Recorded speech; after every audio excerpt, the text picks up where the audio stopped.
Langtang National Park is one of Nepal's premier wilderness areas, several hours northwest of Kathmandu, straddling the border with China. While it was the country's fourth national park, it was the country's first Himalayan park. It is home to stunning biodiversity in plants and animals, everything from rhododendron forest to the elusive red panda.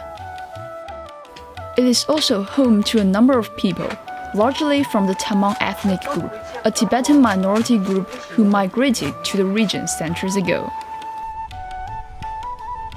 Unlike national parks in many parts of the world, due to the fact that ancient village predates the park by hundreds or even thousands of years, people continue to live here.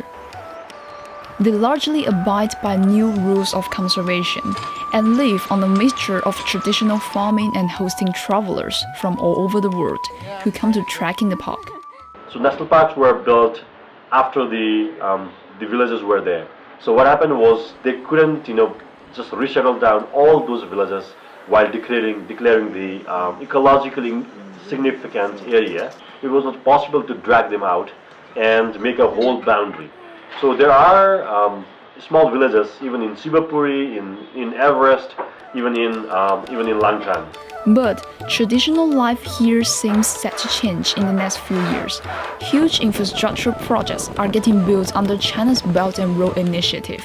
Those projects are largely at the edge of or inside Langtang National Park. Where do we put power poles? Do we just put it next to the Chotin or to a temple or so, or a nice pretty village? Or do we say like, okay, this is a nice site, it has a touristic value, and it's just much nicer if this pole or if this infrastructure is a little bit aside of it and it looks nice.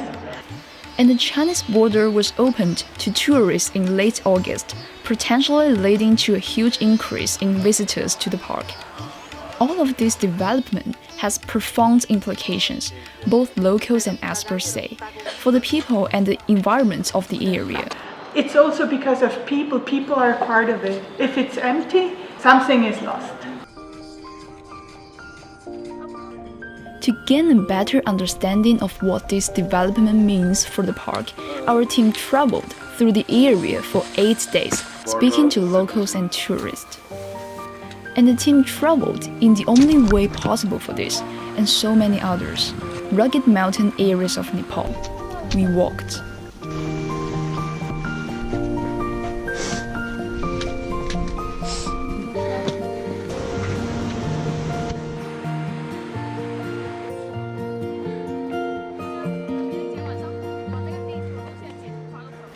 The small town of Sebubesi is one of the jumping-off places for trekking in the park. There's only one road here, which leads to Rasuvagadi and the Chinese border. All other destinations are only reachable on foot. That's good. Hard-working people. Since the devastating 2015 earthquake in Nepal, which hits Langtang area particularly hard, the number of visitors to the park has dwindled. With the Rasuvagadi border crossing opening to tourists, however, that has the potential to change. One local official estimated that, with it, the annual number of tourists in Langtang could jump from 15 to 50,000 people. After the border opens up, there will be more tourists, that's obvious. Even now we have about 15,000 tourists every year, including the SAARC countries. And we estimate that after the border opens, there could be up to 50,000 tourists. In the small village of Thurosebu, residents also point out that they have a special designation, an ID card that identifies them as China-Nepal border residents. This ID entitles them to certain privileges in terms of crossing the border and doing business in China. The border has been open just 1-2 years in a short period. Our name of our district is Rasua district. Before, none of the Nepali people would know this district. But after the connection of this border, now every Nepali people know that where the Rasua lies. The locals people, they have a good income because directly and indirectly, many people has started coming, not only the foreigners, also the local tourists, they want to come and see border, and the income sources has really increased for the people. In general, many innkeepers and Nepalis associated with the tourism industry seem pleased by recent developments and what it might mean for their livelihoods. But in addition to the economic benefits that might come with more trekkers and tourists, there are environmental concerns.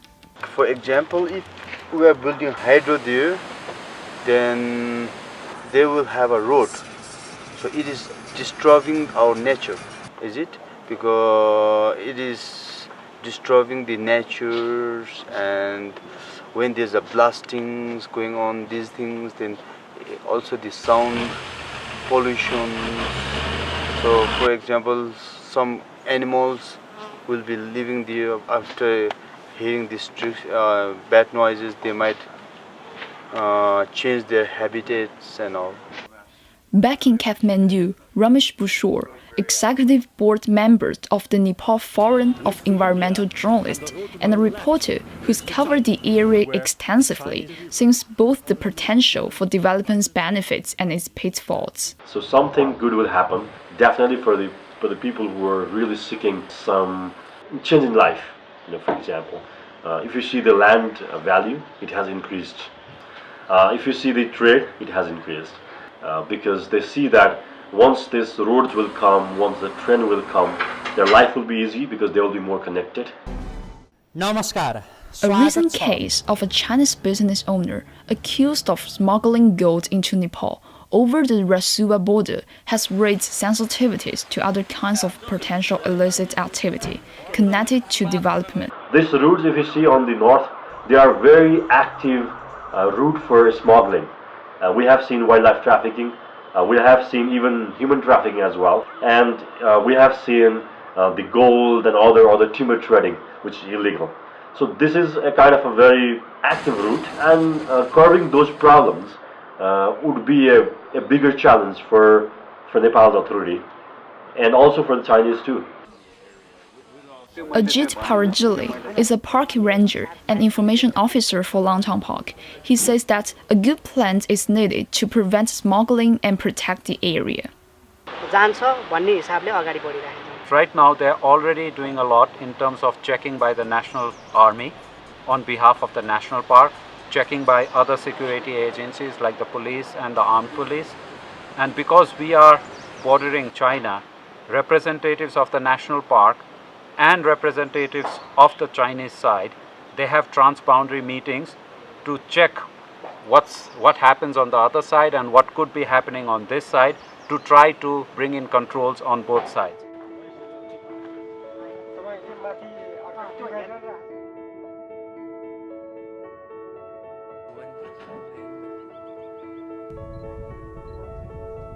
It is day 3 of the trek, and our team is getting close to 4,000 meters.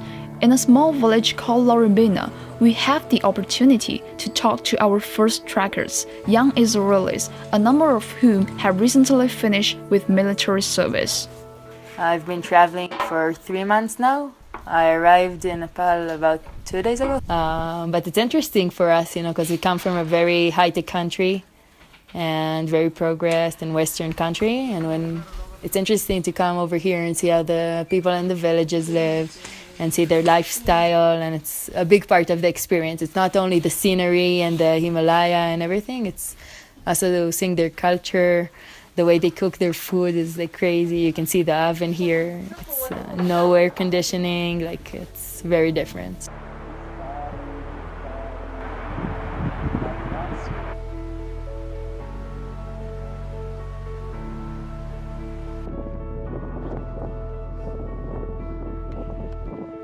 This is the highest village of the trek and the sacred lake of Gosaikunda at over 4,300 meters. Our guide on the trek, Kamadem Ride, tells stories of pilgrims that come here. Gosaikunda is most popular Hindu people. This is the holy place. In 1 year, 2 times, a lot of people from everywhere who they believe the Hindu people, they came here. And August and full moon, many people comes to here for the pray. It's not only pilgrims, but tourists who will come to Gosaikunda as well. As mentioned, at least one estimate from a local official predicts the number will be more than triple within the next few years. And as one of the major destinations in the park, many of those tourists are likely to come through here. How changes are made for those tourists may be important. Dr. Dorothea Sturm, a Swiss glaciologist and environmental scientist who's worked in Nepal for several years, has extensive experience in areas like Langtang. Like I've heard that in Langtang there is a plan to build a big hydropower plant in Langtang, like there's small ones already there. It really matters like how is that built to keep the value of the national park for nature but also for the landscape, the touristic value. So there has been concern with the biodiversity thing. After the infrastructure will be good, there will be train, there will be bus, and everything will be fine. So how they will control the crowd.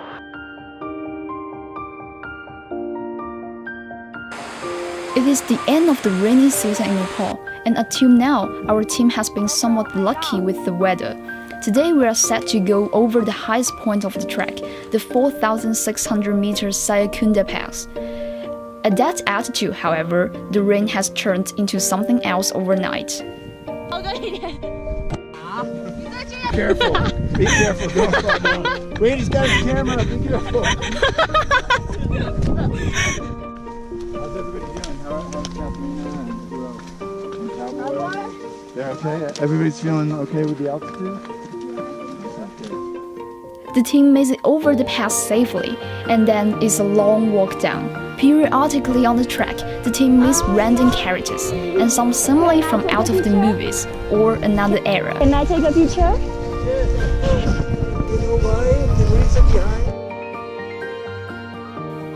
After many hours of walking, the team reaches the village of Fadi, a village of 2 lodges and 4 people. Coming from urban areas of China, it is difficult to process. Sometimes there are 3 or 4 people, sometimes 4 or 5 people who live here permanently. Kisang Sherpa describes the challenges of running a hotel in such a location, and also some personal challenges that have confronted his family living in this rugged mountainous area, prone to landslides. There is a landslide below the house that we have.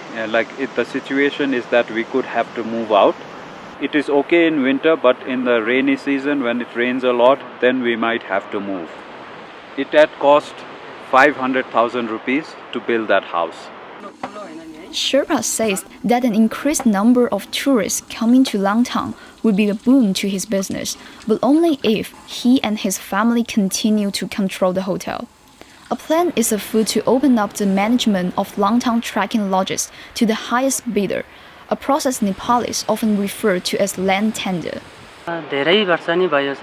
My family had been running this hotel for 22 years. We think business will be better after the border opens up, but then only if there is no tender and we can stay here. Otherwise, we will have to go if there is a tender. He thinks that the tendering could take place in the next 3 years.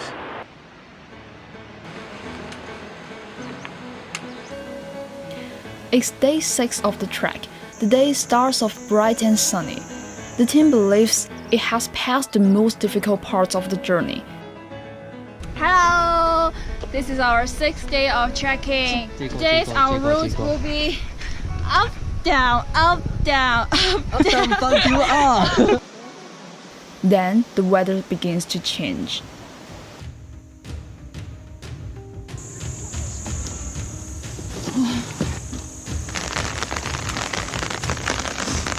In addition to the rain, the team begins to face difficult physical obstacles, like uncrossable rivers.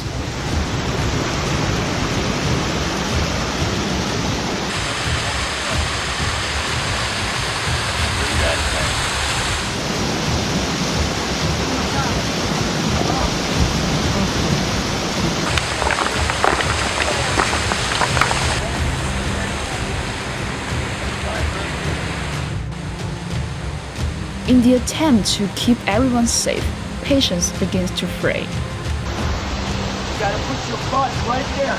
Sit down, cowboy. Sit down. Sit down.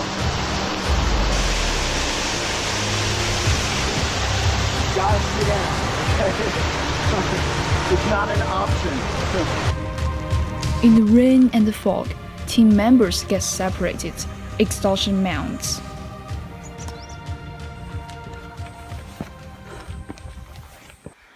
I am alive! Yeah, thanks for God. There might be people to interview here in Therafadi, another village of just a few buildings.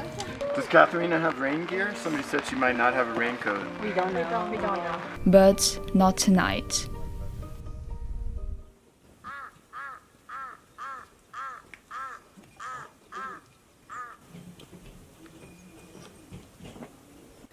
This part of the journey is home to the red panda. A number of locals we spoke to along the way mentioned that more development and more people traveling in the area would almost certainly drive these already elusive animals deeper into the forest.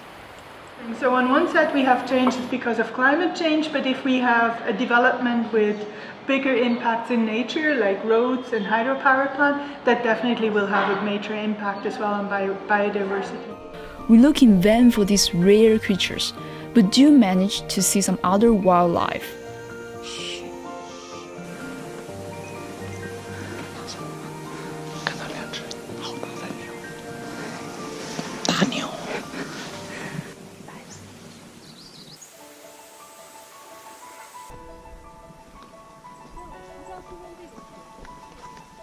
This is our 7th day of trekking, and we are going to go down more than 1,200 meters. So today will be a long day. Here, in the lower altitude valley, lies the town of Langtang. After the two building villages of the last several days, it looks practically urban, despite having just a few hundred inhabitants.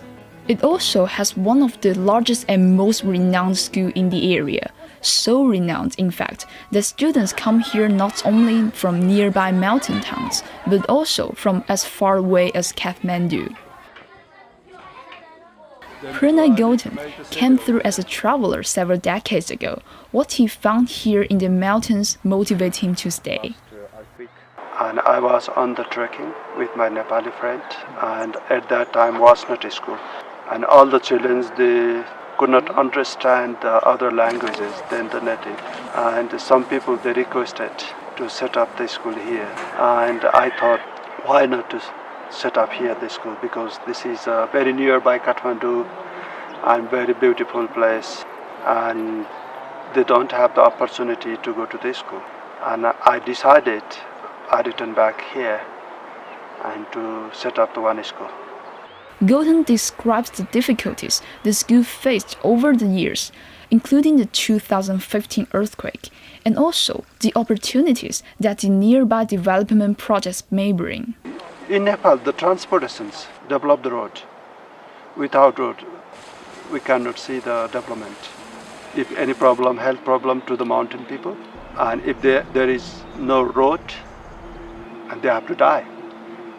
If there is a road, easily, within a very low cost, people can reach to the hospital and they can survive. That is, a road is most important.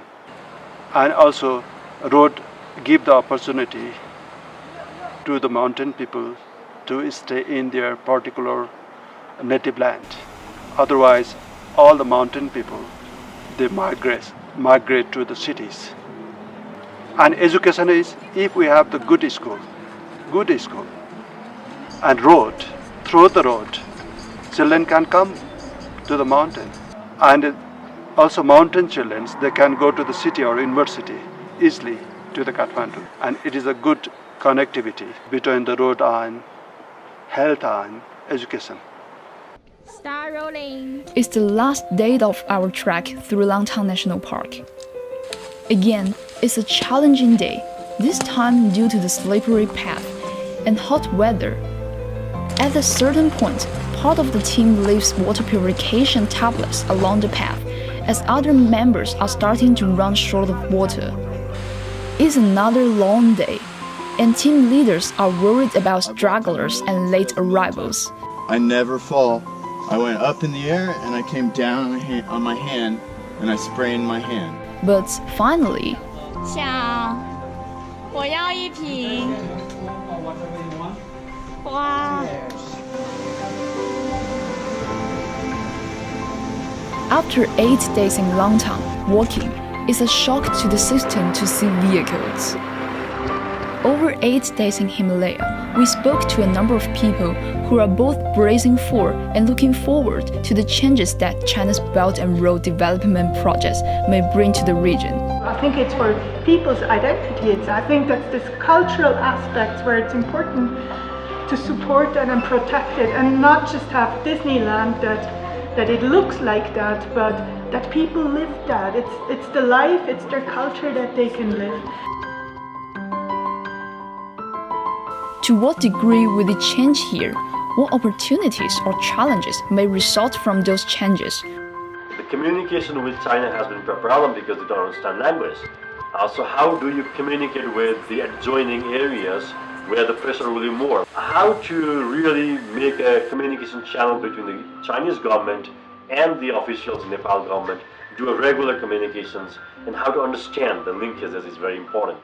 We can only hope that in a few years another Nepal program team might return and see for themselves.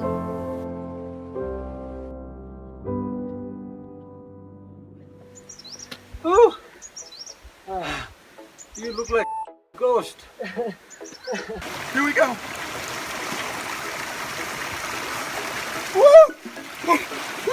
So now it's colder the second time. No, don't do it on that electrical wire, okay? This is not 是电线，这个不是。这个角，这个你看这个角度是呈45度的角度滑倒的，然后它的斜长大概是43码左右，大家可以看得出。所以我们大家你看很滑倒，就是这样滑倒的，所以大家一定要慎重，下山的时候要慎重，不要还要说。